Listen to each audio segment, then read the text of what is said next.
Tools, jewelry, artwork, instruments, all kinds of stuff, folks, that we're showing you today that we're buying and selling, but that's not the category.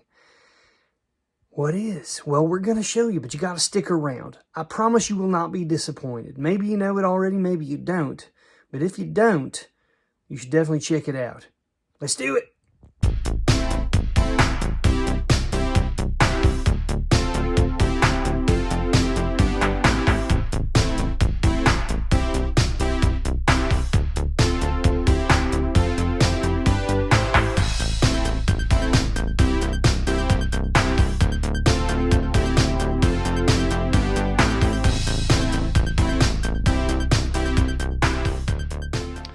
Starting off today, what you see here is a variety of old tools.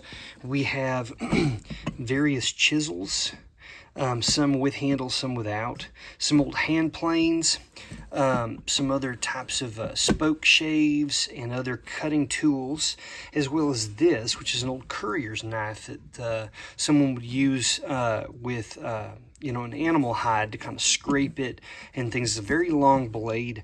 These were things that I got in an antique tool lot not long ago.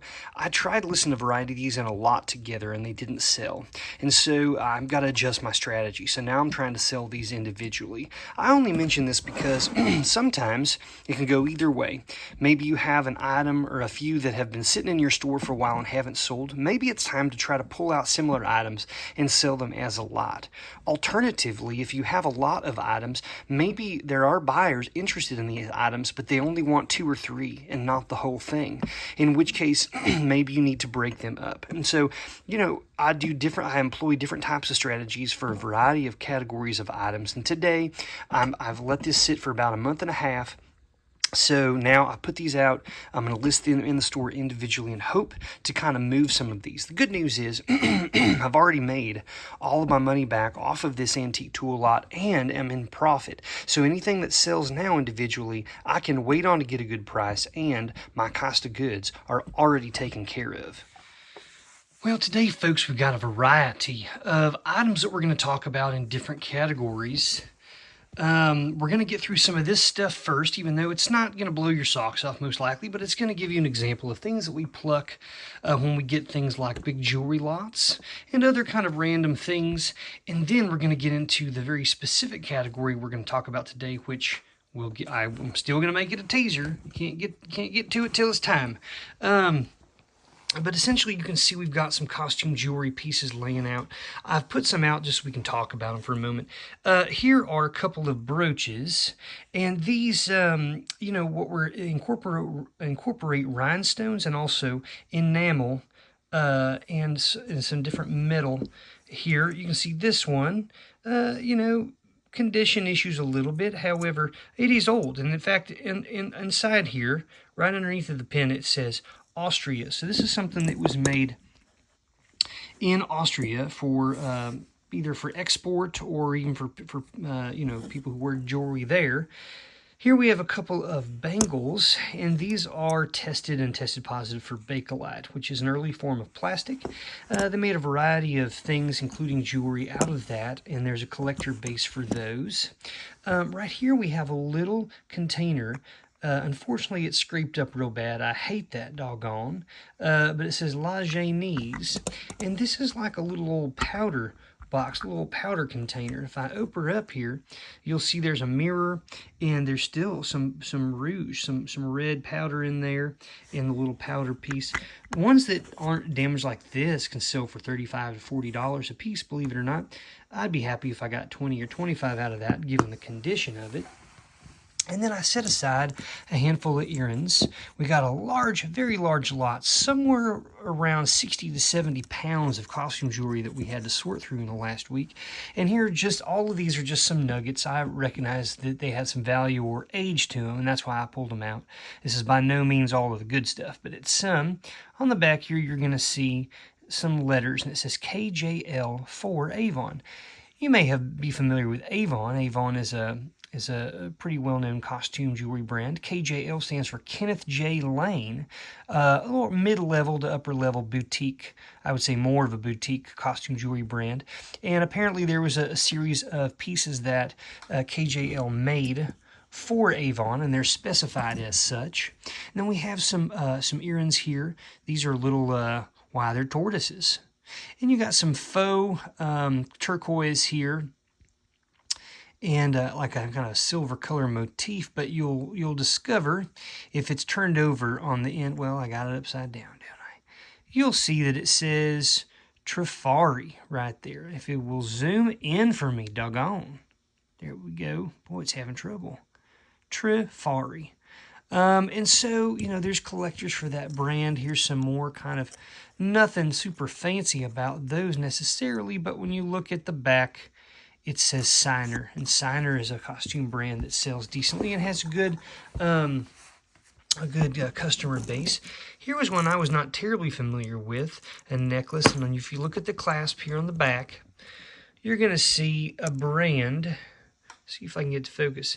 It's upside down, but it says Designs by Judith McCann. Judith McCann. It's got a very interesting kind of plastic pink beads here, faux pearls, and some metal rings. But that's nice. It's not something I'm terribly, I don't know a ton about that brand.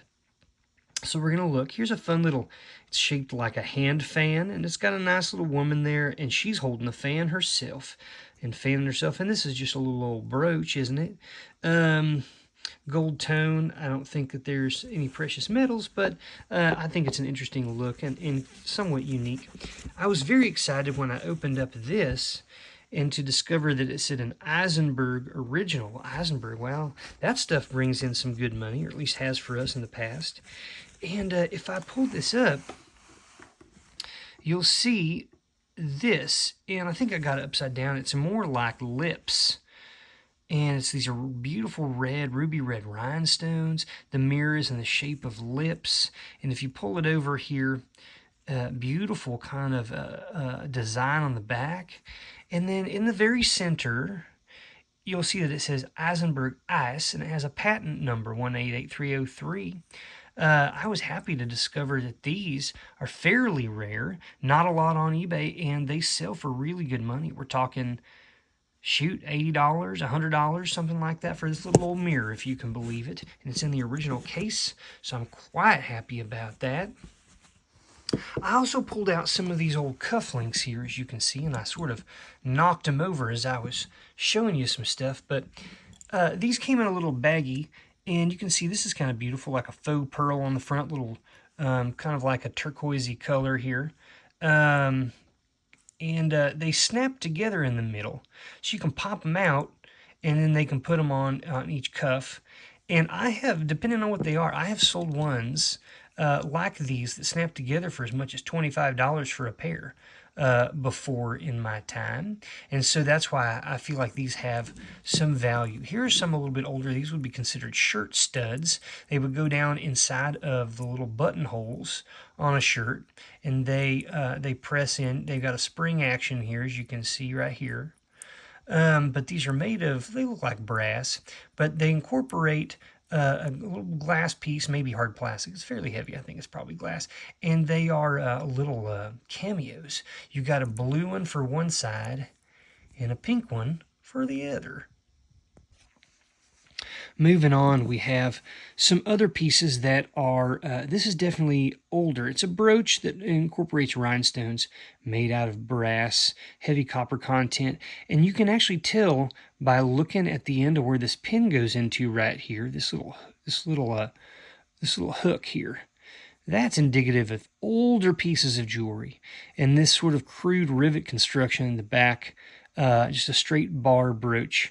We're talking early 1900s on that one. This piece, I'm not quite sure what the brand is. It's interesting. It's definitely an older piece of plastic, probably lucite, with some inset rhinestones, and we are not missing any, which is great. It actually has metal and it hinges on the inside. Not sure what the brand is yet, but I found it to be unique enough. And the color has kind of turned to a brownish on the outside. I think it was meant to be originally a beautiful purple color. Here's some other cufflinks in the shape of, looks like swords or daggers. I've sold a few of those before. Here's a couple of necklaces. They're silver plated. I wish they were sterling silver, but they're not. But you've got hands making a little symbol there, a little sign like this. And I don't know what this was meant to specify at the time that it was made, because these are quite a bit older. But I've got two of them, so we're going to find out. These are several little brooches. These are all pins, but they're all carved out of mother of pearl. And you can see this one's more of a translucent. And what does it say on there? It says Borelchen. I don't know what it says. That's not English, I don't think. Here is another one with a little raised piece in the middle with the red. They must have looked at it and said, hey, that's a pretty look. We'll incorporate that into the center of the piece. And then this one's very well done. It's beautiful iridescent. I have sold these pretty quickly in the past. I think that there are some collectors just for this stuff. This one's a couple of doves. It says mother. I don't know who would be running around wearing that right now, but, you know, styles change. This is interesting. Flat and round. Fewer rhinestones, some puffy paint, I guess. But if you go to the back, you'll notice this little hinge here. And if you unhinge it, this pops up, revealing another mirror. And then this part comes off, and that's where your lipstick would be held. So it's sort of a little lipstick compact type thing that has a mirror in it. It clicks in place, and it's small enough in my hand, as you can see, that you could drop it in a little baggie, a little purse, maybe even one of those little mesh purses that the flappers used back in the 1920s. Pretty cool. Here's a strand of genuine pearls. However, the clasp is not, I don't believe, made out of silver unless it's not marked. It would have incorporated another pearl in the very center. You can see that metal stud coming out. They would have drilled a hole in the pearl. It would put some glue in there, and then they utilized that post to hold it in position. But that puppy has fallen off, unfortunately.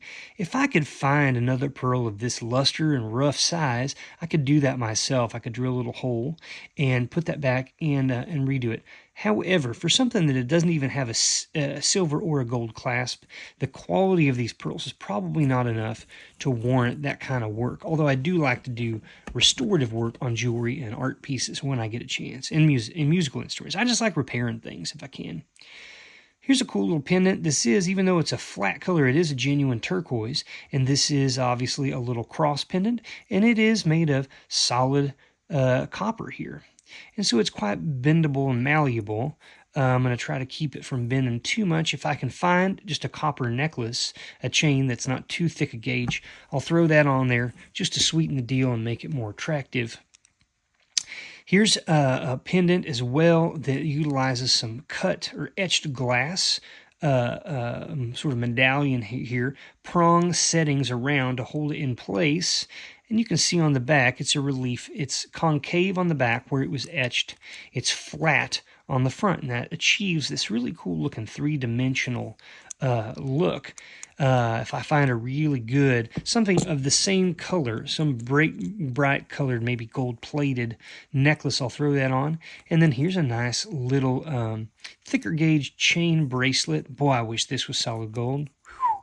This would be probably a $600 or $700 bracelet if it based on the weight, but alas, it is not. It says Bronze Milor, Italy, but these are selling in the $20 to $30 range because I do believe it is gold plated, so that'll sell. There are ones selling right now on eBay. Here's a couple of earrings, some cars, but it has this look, honestly, of silver. Like gold over silver. I need to do some testing and see what it's actually made out of because they're pretty nice. Here's a little sterling silver heart locket. This is interesting. This is what they would call like an Egyptian revival piece.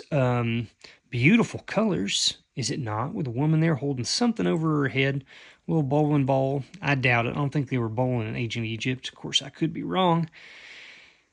The brand is ERM. I don't know, folks. I don't know what that brand is. I'm gonna have to look it up. I'm not familiar just with the the initials. This is also interesting. I don't think it's made in the U.S. I think this is a foreign piece. And it's got really cool. This is probably made in Thailand, or, I've seen pieces in the similar style that would say Siam on them. And so we're talking Southeast Asia area, but this could be something, it could be something more like Nepal. I'm not exactly sure what this metal is. It looks like this could be silver, but I doubt the whole thing's sterling silver. It is not magnetic, so that's a good sign, but I'm not exactly sure. And then this piece I'm not quite sure what to do with. I don't really know what these pieces are, if they're metal or what they are. All I know is it's very old. It's tied together, interesting knots, and then you have a very interesting old, I don't know what you would call that type of clasp. Not a barrel clasp, maybe, something like that. This part pinches and goes in, but I've not seen one quite like that. I believe it's old. This is most likely from like Japan, or it's possible this is like an early Czech piece, something like that. Folks, hold on just one little second here. Did you know that we have other channels as well? One is called Postcard Planet. It's all about postcards. If you like to see little things in this video and others of ours, please go check out that channel. My brother does a great job on that one. He's down here at the warehouse as well.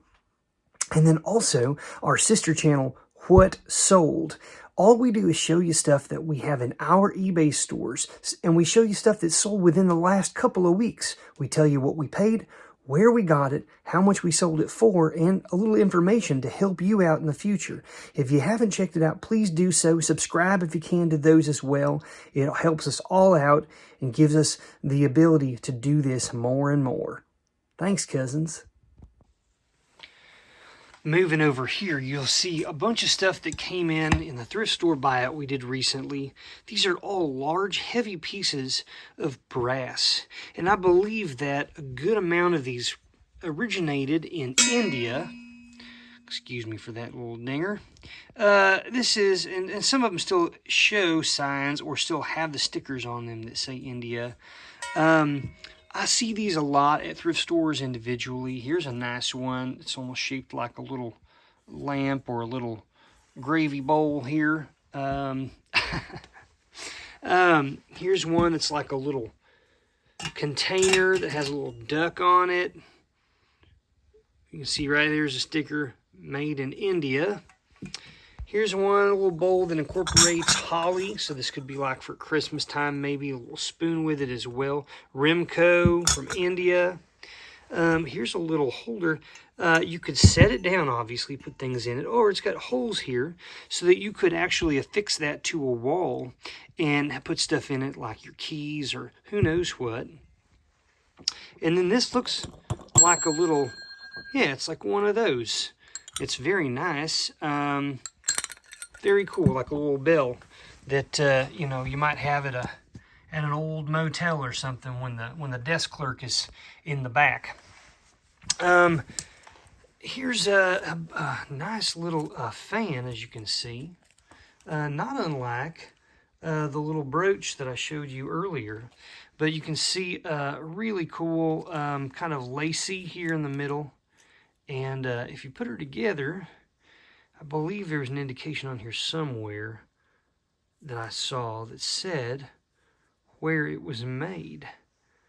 Trying to remember if it was on the inside, on the back here. Where was it?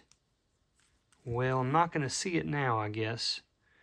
But I believe that it said it was made in Spain, believe it or not. So it's a vintage piece made in Spain. All these things have value. This right here just came in. This is different, but this is a little painting. If you remember, this has been, 6-8 months ago. I bought this painting, this antique painting on eBay from someone in Great Britain. It was in a rough shape. It's on wood panel, as you can see. It has the original paper, kind of like sticker here on the back that says where. It was a certain number. It would have been hanging in a gallery at some place. I don't see where it says what the date was that it was finished, and the price has worn off as well, unfortunately. But this thing was in such disrepair. It had glue all over it, believe it or not. And when I discovered that I was not going to be able to clean it or fix it, I contacted them and I said, I want to return it. I want a refund. To which they said, no. They argued with me. Now, I only paid $25 for this, but doggone it, it was not going to be able to be resold unless I could get through that. And finally, they fought with me. They didn't do it when it came to the end of the time period. eBay automatically refunded me, as is their policy. And so I got this thing for free. Well, I happen to have some artists in my family, and my dear mother, as a matter of fact, did some work on this. She worked she scrubbed, and she used various chemicals. I don't even know what, but she was able to get it off. And then the areas that were really bad, she repainted and refixed it. And doesn't it look beautiful now? It's just completely back to life. I'm so happy. Just got this back. I'm going to put it in an old frame. And now we're talking. Now we got some value here. So I was so happy to get that, and she did a great job on it. Also, we featured this stuff on the Postcard Planet, I believe, recently. My brother did. And these are just old postcards that are etchings or engravings of various places, mostly around Paris, in France. And so these came in a large lot. It's kind of like, well, what do you do with them? Because they're larger than the standard postcard size. They weren't posted. So what we did was we just went out to Walmart, of all places, and we paid $2.50 for a bunch of these frames. And now we have a nice piece of artwork that can go up on the wall that we can sell for $20 to $30 a piece at this point. Whereas if you're just selling it as a piece of paper, it's difficult for people to see the value in that. Which brings us to the big reveal of the category, which I want to talk about today. And that category happens to be paper ephemera. What am I talking about when I say paper ephemera? Well, let me give you an example. We have a tub right here that is full of various goods. What's the common theme here? Why, paper is the common theme. Paper. Various types of paper. Here's more. This entire tub, folks, is full of documents. This tub. It has a couple of other things like keychains in here. That's not paper. Rusty. Yeah, I'm aware of that. It just needs to be sorted. And then this tub. Full of paper ephemera. There is big values in paper ephemera. People sell lots of vintage documents and all kinds of paper-related goods for cheap, folks. And if you're willing to go through and search, if you're willing to be creative, like I'm about to tell you, you can make really good money. This came in a lot of over 85 pounds of paper ephemera. That is what you were looking at, folks, is this, that, and that. That's the sorted stuff. The other stuff's in the trash, and I'll be honest with you, somewhere around 40% of it was in such bad disrepair that I had to just throw it away. Isn't that sad? But it's the truth. So after we sorted everything, this was kind of in a stack. This is clearly from an old book. It's from 1909. It says the Chatterbox Book of Cats and Dogs. Now, some people out there would see this, would see how it's discolored, how it's falling apart on the edges. It's literally crumbling as I'm talking to you. They would just pitch it. But you know what old Rusty does? He finds ways to find value in these things. So what I did was I did pitch all of the pages that were ripped through, that could not be trimmed because they were torn too much in or were just deteriorating. The cover in the front and back had to go away. And I just kept this to show you what it came from. But inside are all of these awesome pieces of artwork that etchings that were done, plate printing of animals. We got cats and dogs. I'm just going to show you a handful of these. Look at this, cats and dogs. Little doggies chewing over a bone here. Here's a little old kitty chewing on something, taking a little rest. Here's the kitty walking around here on the table with all the baby dolls, and the kids just sort of oohing and ahhing over that. Here's a cat licking on a crow, who's also looking at the kittens. That's an interesting scene, is it not? An old fireman, maybe, holding a basket with old kitty cat in there. Oh, here's a puppy dog, and it goes on and on, folks. This book was chock full of really cool pieces of artwork, and you know what? People love their animals. Cats and dogs are just loved by human beings, and a lot of people like to have interesting artwork that also incorporates these animals. And so what old Rusty's going to do is he's going to take these, he's going to trim the edges, he's going to go find some more frames like these, and all of a sudden now, we don't just have an old dusty, crumbling piece of paper from who knows where. We have interesting pieces of artwork now that can be on display, hung in someone's room in their home. This is just scratching the surface of the types of things that came in these lots, which I'm going to get to later in this video.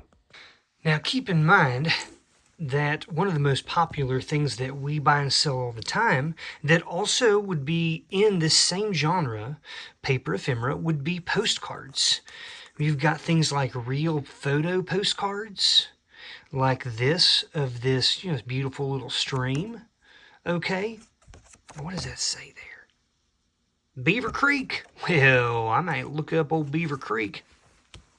And then you've also got beautiful cards like this New Year's card of Father Time, or some of these more appropriate to discuss themed postcards right now, Valentine's cards, because Valentine's Day is coming up. And this entire stack, folks, is beautiful holiday-related cards of all holidays. But there's a lot of reasons why people buy and sell and collect postcards. We've talked about it a lot before, and if you're interested, go over to Postcard Planet. But I pulled this one out to show you like an example of what is almost, not completely, but almost the perfect type of postcard. And why is that? Well, because it checks a lot of boxes, folks. First off, it is a Halloween postcard. You may or may not be aware that of postcards, outside of very unique real picture or real photo postcards, and certainly among all holidays, Halloween postcards hold the most value. You're hard-pressed to find a postcard that's incorporating Halloween for under $30 a piece on eBay. That's right. But what you have here are a variety of things. You've got an attractive motif overall. You've got a crescent moon, which was a popular image in the early 1900s. You've got jack-o'-lanterns, black cats, and you've got children bobbing for apples, which was a popular activity to do during Halloween in the early 1900s. So, first of all, it's attractive visually, and it is of a theme that is already highly valuable, right? You're on the right path. I'll also note that it's in really good condition. Corners are good, no tears, creases, water damage, smudges. It's looking good. On the back, we have a couple other things that bring value to this card, as if that were not all. It is already marked as far as the date, so you can list this and you have information about when it was made, and so that helps you to find that buyer. It has a very clear message and a note that you can read. Here is you and your girl. Don't let the boys steal her to the night. Don't let your boys steal her tonight. Lovingly, Aunt Jessie. Okay, and then it's just to Master Freight Kit in Los Angeles. So that's a cute little message, right? Old stamps. This is not an example of a rare stamp. In fact, this is one of the most common stamps of this time period, a 1-cent stamp that is a profile of George Washington in green. That's one of the most common ones. But just to give you an idea, some postcards can have very valuable and rare stamps. That's another reason why people might want to buy a postcard. Then the cancellation. This is the the marking, either an ink pen or some sort of a stamp or some sort of a machine-made mark that goes over the stamp to cancel it so that it cannot be used a second time. And sometimes they're just lines, other times they have information. And some people collect postcards simply because of a rare or unique cancellation. This one says World's Panama Pacific Exposition in San Francisco from 1915. So that's cool because it's unique. Not all postcards, obviously, not even all postcards of this year would have had this particular cancellation. Sometimes you'll get cancellations that are on train cars in transit from one depot to another. Sometimes you get them from post offices that burned down. They're no longer around. Maybe it was in a town that is now flooded and they put in a lake and that town doesn't exist. There's all kinds of reasons. The reason that this is also kind of cool is you actually have two different cancellations on different years. This is very uncommon, folks. You have this one right here showing Los Angeles, okay, 1914. But then you have the 1915 Panama Pacific Exposition stamp. So they must have had this in advance of the next year to advertise to people the year prior that this event was happening, to try to, it was like they were marketing this on people's postcards. Hey, remember next year, come on out to the Panama Pacific Exposition. So that's cool. You don't usually see two different dates. In fact, we have 3 dates on here, a handwritten one and 2 others. So condition, nice, clean, readable message, a stamp present, 1 or multiple cancellations, and a card which is visibly attractive and is already in a genre that is highly collectible, folks. Doesn't get much better than that. I've pulled a few of these out here just to give you an idea. And this has already been like the first round of being assorted. It doesn't look great, but it is much better than it was when it came to me. In these assortments, folks, sometimes you get books, sometimes you get old letters with old stamps on them, postal cards, postcards. You can see I've got others, really old letters here. Handwritten clerk of the county court of Lewis. I don't know where Lewis is, but you know. Have to look that up. Look at this. We got a bunch of old letters here from the United States Senate. John Matthew Holt, I believe, was a senator. We've got airmail stuff. We've got a bunch of these here. Okay, so that's cool. It comes from the United States Senate. And then other stuff here. Flower and plants need to be watered daily. Little hang tag. Old Paso. Favorite Fiesta recipes. An old school recipe thing. Here's an old car order. He's in a little baggie. Some of these have already been bagged up by somebody, which is nice. An old Christmas card. And the list goes on. I mean, I don't know how many hundreds of items are in this lot. There's letters. What is this here? So we got some old banknotes. Union Banking Company of Marysville, Ohio, 1929. Okay, so we got some old banknotes. We've got Smokey's Commandments, a little advertising from the Ozone Lumber Company in Prescott, Arkansas. Okay, and then look at this. We've got some sort of documents here. What do we have? This is a note due, 1969. $400 is due. And this one is the North American Rockwell Corp. And it's common stock, maybe? Shares. 100 shares. So that's cool. I mean, and look, we've got handwritten notes here.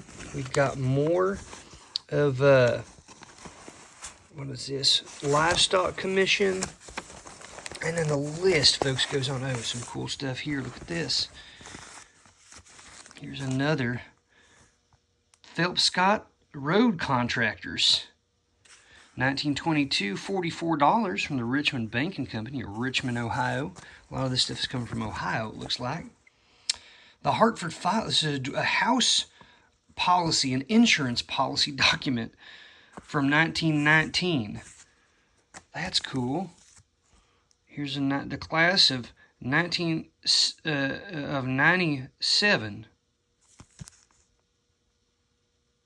I believe that's 1897.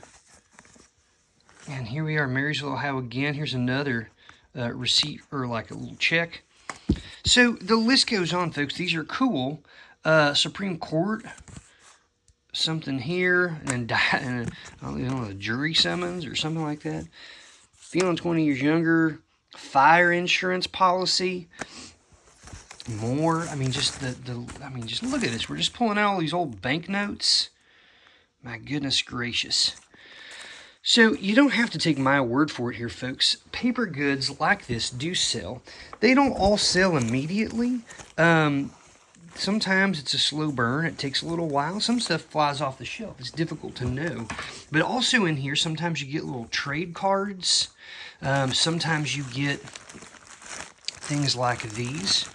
Old tobacco insert cards of animals or flowers. Looks like... Yep, this is Players Cigarettes, and this is these are famous like actors and actresses.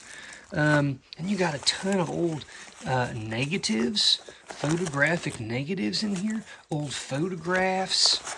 All of this stuff is in this general paper ephemera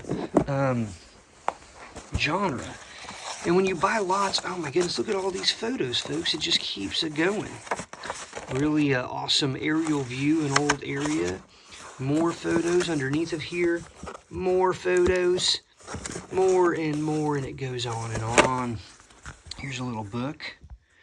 It says Senator, and it has an upside-down triangle. Nomadic, 1919. Well, that's old. What do we got here? Oh my. Why, it's in code. It's like a cipher. I have no idea how to do that. I've seen things like this in the past, and what they were, and we'll have to look this up, but they were old Masonic, like a ritual guides. Let me see the bottom here. Okay, so look at this.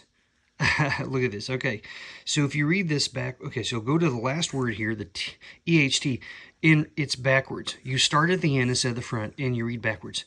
The close student and seeker after truth is admonished to consult the Blue Book for special details. Admonition. Okay, so we got to find the Blue Book. Maybe it's in here, maybe it's not, but this is cool. I'm not going to spend time trying to figure out this cipher. It doesn't apply to me, but 1919. Things like this, folks, very cool. I can't wait to get into the rest of this. Here she is, folks. Oh my goodness. Absolutely gorgeous case. Look at the work. I got to open the back so I can do it while I'm holding the camera here, but look how nice that is. If I push here and I open up the front, you'll see that this is an Elgin pocket watch, and it's missing the crystal, the glass piece that's over that, which means I got to be very careful, or else I'll lose the hands on it. Now the downside is it's not working. It needs servicing, because when you try to crank that, it doesn't go. It's either pulled too tight or there's something going on in there. But here's the best part about this. As if it weren't beautiful enough, that little piece of thing is bugging me. Look at this. So if I open up the back, you're going to see something here. Right there. Do you see that? It says warranted 14K. But then something strange. If you open this part to look at the movement and you look at the inside of this, it also says 14K, but it doesn't say warranted. The other thing that's missing is the number of years. We've got this interesting little symbol up there, which I've never seen before on a pocket watch case. And then this says 14K but no years. If it is a gold-filled pocket watch, typically it will say warranted, and it'll have a number of years, 10 years, 12 years, 20 years, 25 years. And that's indicating, generally speaking, the amount of gold filling that's on it. Something that says 10 years has a less amount of gold on it than something that says 20 years. The idea being you could wear it, you could use it, and it would be, you could wear it and use it for 20 years before the gold filling on the outside would start to wear off. But this doesn't say that, which makes me think that this may be solid 14 karat gold. I'm a member of a few antique watch groups on Facebook, and so I'm going to take some photos of this, and I am going to send it on to them, and I'm going to ask them their opinion. But I did a quick search of the serial number, which is right here, and I discovered that this is what they call an Elgin Model 2. It was produced in 1892, so this is an 1890s pocket watch, potentially made of 14 karat gold. With the movement inside of it, it weighs a little over 66 grams. So, doing just a quick math, if the movement represents 40 of that 60 grams, or 45 of that 60 grams, and the case is only 20, it would be worth about $850 just in 14 karat gold weight. If it's closer to 30 grams, then it's going to be more like closer to $1,000. And I paid $120 for this puppy. Know what you're looking for, folks. Know how to get the backs open so you can see the movements, so that you can find the serial numbers and search them. Some movements can be quite rare and valuable, regardless of the case that they're in. And then some could be relatively low grade. This is an 11 jewel movement. Not a very high grade movement, but they could be in solid gold cases, which I hope that this is one of those. But I'll find out what more people who are more experts in this field than I am have to say about it, and I'll get back to you real soon.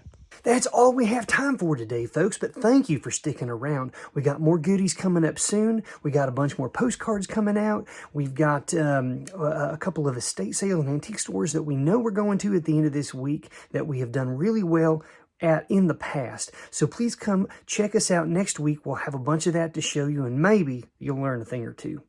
Good luck hunting out there. I hope you find a treasure. Let's go find some treasures. Rusty, Rusty, Rusty, how to? Rusty, Rusty, Rusty, how to? Rusty, Rusty.